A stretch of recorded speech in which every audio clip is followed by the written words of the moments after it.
स्वागत करता हूं आप लोगों का हमारे सीआईबी मेड सिंपल के चैनल में। तो फ्रेंड्स, आज हम लोग अपने बीएफएम का मेमोरी बेस्ड रिकॉलेटेड क्वेश्चन करेंगे, जिसमें लगभग 8 क्वेश्चन मैं आप लोगों के साथ डिस्कस करूंगा। और ये जो 8 क्वेश्चन रहेंगे वो अलग अलग टॉपिक से रहेंगे, तो यानी कि हम लोग मिक्स्ड क्वेश्चन वैरायटी को डिस्कस करने वाले हैं। तो फ्रेंड्स, इसके लिए आवश्यकता ये है कि आपको इन सभी टॉपिकों के बेसिक कंसेप्ट क्लियर होने चाहिए। तो चलिए, इस क्वेश्चन को करने का दो फायदा होगा कि आपका एक तरह से रिवीजन भी होगा, और जिस चीज़ को आप नहीं समझेंगे तो उस चीज़ को पहले थ्योरी को एक बार कंसल्ट कीजिए। और थ्योरी कहाँ से कंसल्ट करना है, तो मेरे एक प्लेलिस्ट बना हुआ है बीएफएम का, ठीक है, concern playlist, module A, module B, module C और मॉड्यूल डी का। तो आप उसके लेक्चर को जाके एक बार सुनिए, और तब फिर आपको उसका कंसेप्ट आसानी से क्लियर हो जाएगा। तो चलिए दोस्तों, हम लोग शुरुआत करते हैं अपने पहले क्वेश्चन से। पहला जो क्वेश्चन है उसमें पूछा गया है कि प्रोबेबिलिटी ऑफ ऑकरेंस हमें दी गई है 4, पोटेंशियल फाइनेंशियल इम्पैक्ट दी गई है हमें 4, इम्पैक्ट ऑफ फाइनेंशियल कंट्रोल दी गई है 0%। तो पूछा गया है कि what is the estimated level of operational risk. तो देखिए, ऑप्शन है 3, 2, 0, 4, ये 4 ऑप्शन दी गई है। तो आइए जरा हम लोग इसको निकालने से पहले इसका एक फॉर्मूला देखते हैं कि आखिर estimated level of operational risk निकालने का फॉर्मूला क्या है। तो फ्रेंड्स, ये मैंने आप लोगों के साथ डिस्कस किया था बीएफएम के मॉड्यूल बी में। देखिए दोस्तों, ये फॉर्मूला होता है estimated level of operational risk is equal to estimated probability of occurrence. ठीक है, इस केस में बताइए प्रोबेबिलिटी ऑफ ऑकरेंस कितना दिया हुआ है, 4 दिया हुआ है।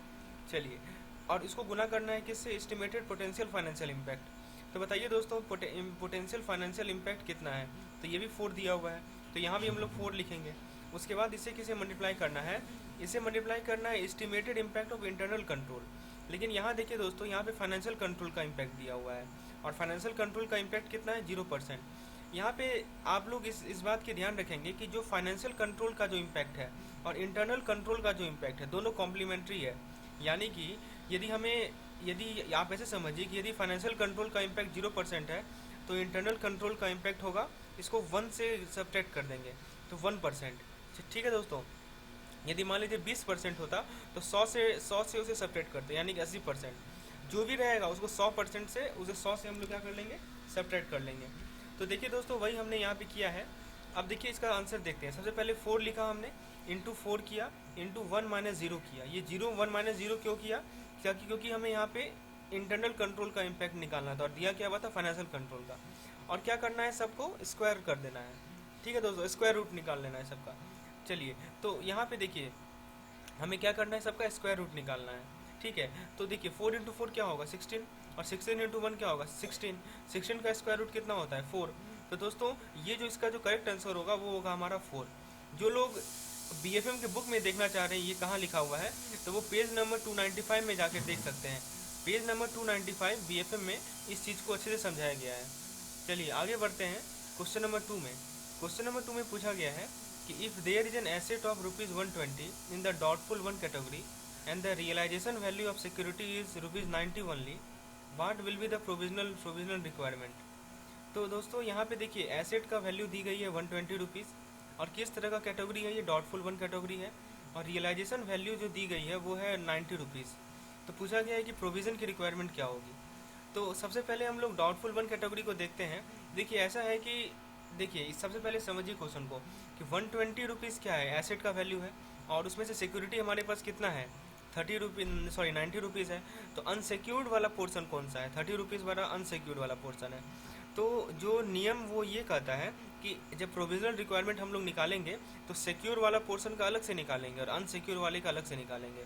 तो आइए हम लोग देखते हैं कैसे सिक्योर और अनसिक्योर वाले पोर्शन का प्रोविजन किया जाता है।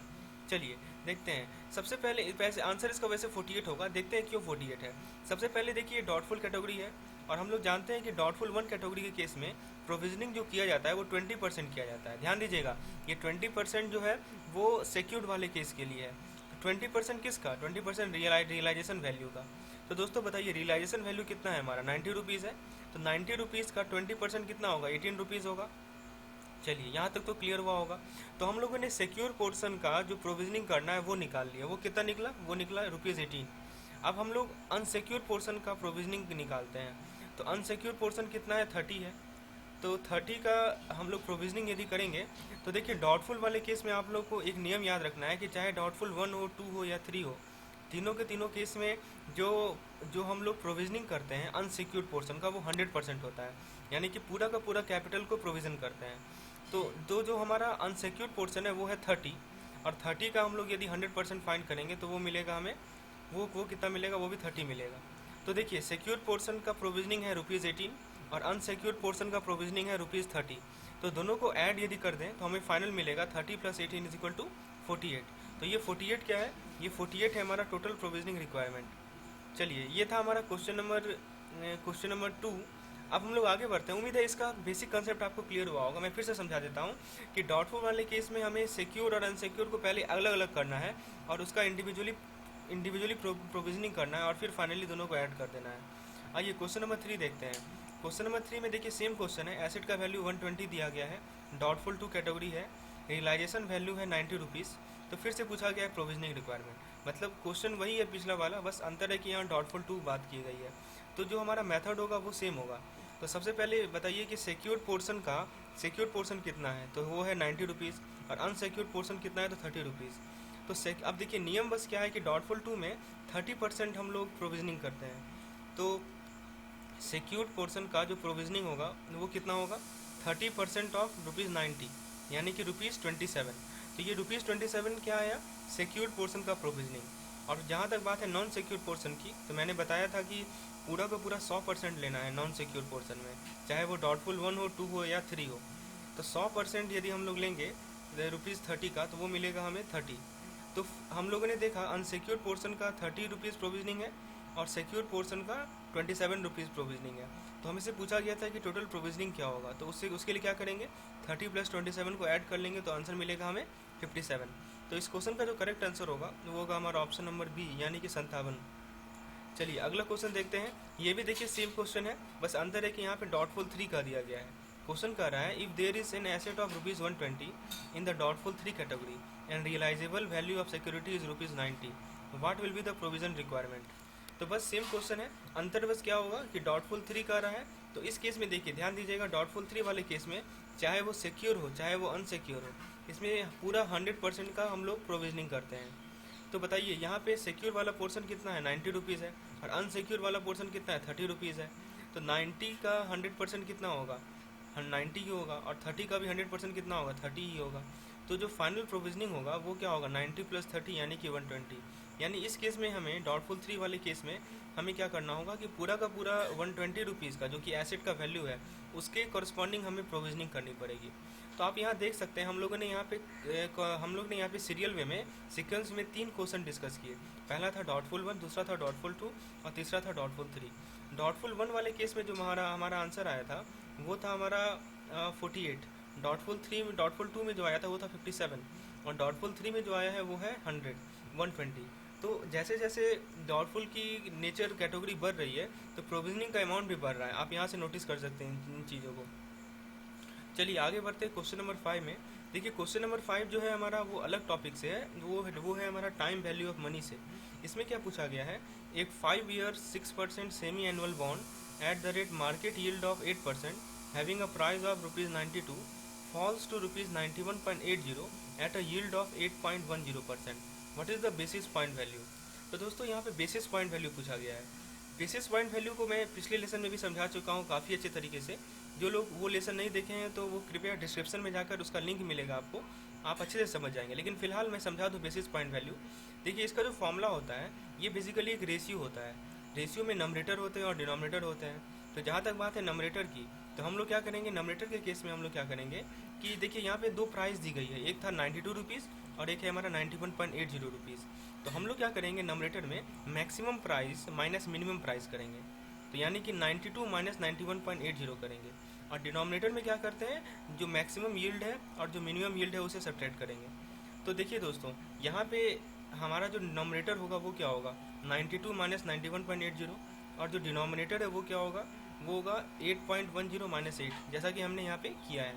तो यदि इन दोनों को सेपरेट करेंगे तो हमें मिलेगा 0.2, और यदि हम लोग 8.10 को 8 से सेपरेट करेंगे तो हमें मिलेगा 0.10।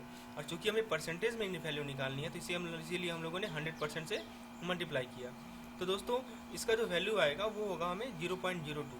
ठीक है, तो ये 0.02 देखिए ये बेसिकली 100 से क्यों मल्टीप्लाई किया इसे समझिए, परसेंटेज में नहीं निकालना है।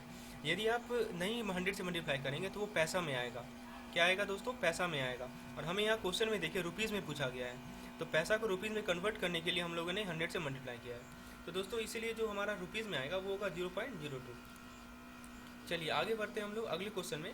अब देखिए ये जो क्वेश्चन है हमारा वो लिंक्ड है हमारा प्री शिपमेंट फाइनेंस और पोस्ट शिपमेंट फाइनेंस से। इसके बारे में मैंने डिटेल में एक लेक्चर बनाया था, इसका लिंक आपको मैं डिस्क्रिप्शन में दे दूंगा। तो देखिए इसको समझने में हो सकता है कुछ कठिनाई आया हो आप लोगों के लिए, क्योंकि ये इसमें कुछ अच्छाई लेवल का कॉन्सेप्ट इन्वॉल्व है, जिसको मैंने पूरे 15 मिनट में समझाया है अच्छे तरीके से। तो फ्रेंड्स हो सकता है जो लोग नहीं समझ पाए तो वो लेसन को जाकर देखें, जिसका लिंक मैं डिस्क्रिप्शन में दे रहा हूँ। देखिए क्वेश्चन कर रहा है कि received an order of $50,000 CIF। देखिए दोस्तों CIF क्या होता है? CIF होता है cost insurance factor freight, cost insurance freight. ठीक है, तो ये ऑर्डर कहाँ के लिए? ऑस्ट्रेलिया के लिए है। कब रिसीव हुआ? 1 जनवरी 2011 को। ठीक है, इसमें देखिए USD पर INR बिल का जो बाइंग रेट है वो दिया गया है 43.50। अब देखिए यहाँ पे क्वेश्चन में साफ साफ लिखा हुआ है कि हमें प्री शिपमेंट फाइनेंस बताना है, यानी कि कितना प्री शिपमेंट फाइनेंस रिलीज होगा। और देखिए प्रॉफिट मार्जिन कितना दिया हुआ है? 10% दिया हुआ है। और इंश्योरेंस एंड फ्राइट कॉस्ट दिया हुआ है 12%। तो ये सब डाटा हमें दी गई है, इस बेसिस पे हमें प्री शिपमेंट फाइनेंस बताना है। तो दोस्तों आइए एक एक करके स्टेप वाइज समझते हैं। तो सबसे पहले देखिए इसमें हमको एफ वैल्यू निकालना होता है, जिसे हम लोग फ्री ऑन बोर्ड वैल्यू कहते हैं। एफ वैल्यू क्या है? Freight on board. F value कैसे निकालते हैं हम लोग दोस्तों? CIF यानी कि जो हमें कॉस्ट इंश्योरेंस एंड फ्राइट का जो अमाउंट है उसमें से इंश्योरेंस एंड फ्राइट को सब्ट्रैक्ट करेंगे और उसमें से प्रॉफिट को सब्ट्रैक्ट करेंगे। और दोस्तों ध्यान रखिएगा कि प्रॉफिट जो हम लोग कैलकुलेट करेंगे वो बिल बाइंग रेट पे कैलकुलेट करेंगे। तो आइए एक एक करके करते हैं। सबसे पहले CIF कैलकुलेट करते हैं। CIF कैसे कैलकुलेट होगा? तो हम लोगों ने कितना US$ का ऑर्डर किया, तो 50,000 US$ है। और हमारा जो इंटरचेंज एक्सचेंज रेट है वो क्या है? वो है हमारा 43.50। तो सिंपल सी बात है, हम लोग इस US$ को रुपीज़ में कन्वर्ट करना चाह रहे हैं। तो कैसे करेंगे? 50,000 को 43.50 से मल्टीप्लाई करेंगे, जैसा कि हमने यहाँ पे किया है। तो इसको मल्टीप्लाई करने के बाद हमें मिलेगा 21,75,000। चलिए इस तरह से हम लोगों ने CIF निकाल लिया। अब बताइए दोस्तों, इंश्योरेंस एंड फ्राइट को सब्ट्रैक्ट करना है। ये जो फॉर्मूला मैंने यहाँ लिखा है इसको आप लोग नोट कर लेंगे, क्योंकि यही फॉर्मूला बार बार यूज होगा। तो इंश्योरेंस एंड फ्राइट कैसे कैलकुलेट किया जाएगा? तो इंश्योरेंस एंड फ्राइट का जो परसेंटेज दिया हुआ है वो है 12%। तो 12% किसका निकालेंगे? तो 12% निकालेंगे हम लोग इसी 21,75,000 का। तो इसका 12% हमें मिलेगा 2,16,000।